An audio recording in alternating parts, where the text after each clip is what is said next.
In 2016, I went through a pretty rough patch of my life towards the end of it. I went through depression.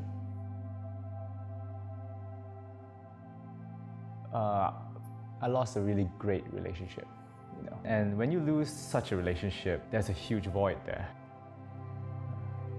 Well, when I lost it, it really affected me.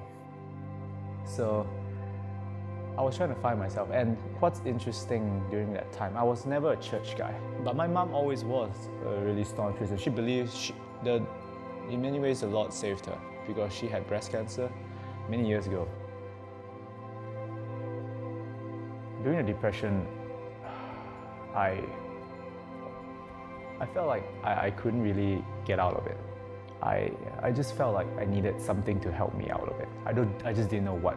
So at the time, sure enough, my mom came in and she noticed something was wrong. Somehow mom knows best. I told her everything and she has gone through depression herself, so she knows I needed help. She introduced me to an organization called Rafa, a Christian organization that helped in spiritual healing. I met a pastor, he was amazing. When he prayed over me, something affected me.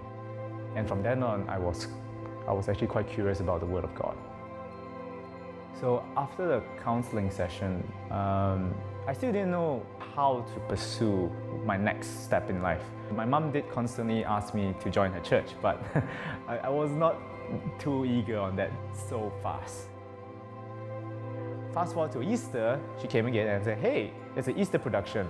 Why don't you come to my church?" Easter production sounds very interesting to me, but I didn't want to go with my mom. If I wanted to pursue something, I wanted to pursue it by myself. So that's what I did. I went out to Google, I typed in Easter production, and sure enough, this church came up on top.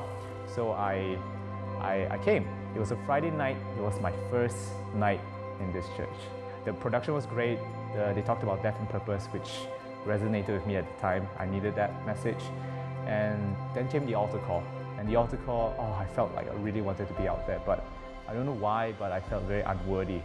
Even so, I still knew that this was a community I wanted to be connected with. I went out to the concierge. At that time, they hooked me up with my right now CG leader, awesome CG leader, Sung. And ever since then, I've been a part of a very great family.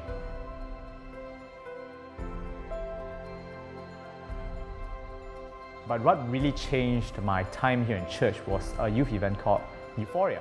My CG member, his name is Simon, he was also the tribe leader. He said, "You know what, why not you be a part of something?" So he then invited me to something called POS. At the time when he introduced the idea to me cheerleading, I was like, that's definitely not my cup of tea. So he said, "Why not? Just try, you never know what will happen." So I did. I joined and we were training really regularly.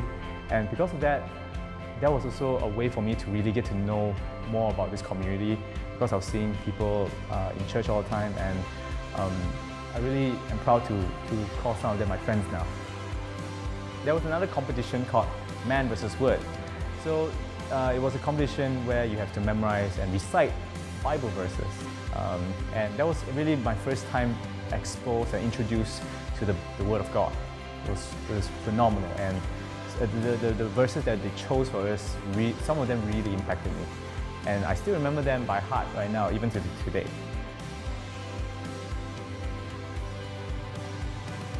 I was really grateful for meeting so many interesting people and really passionate people that love the community. One of them is called Gladys. She approached me with a project, an interesting project. It's called Christmas for the Blind. We were basically supposed to organize a Christmas event for the blind community of Brickfields.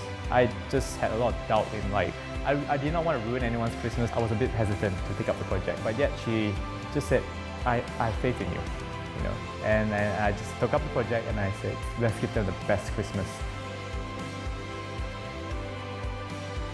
We were able to bless about 200 members of the community of the blind in Brickfields. I felt really blessed. I feel like God is opening doors for me in my path, and I hope I'll be able to continue blessing more people in the community, just like how the community has blessed me. I'm Kash, and this is my story.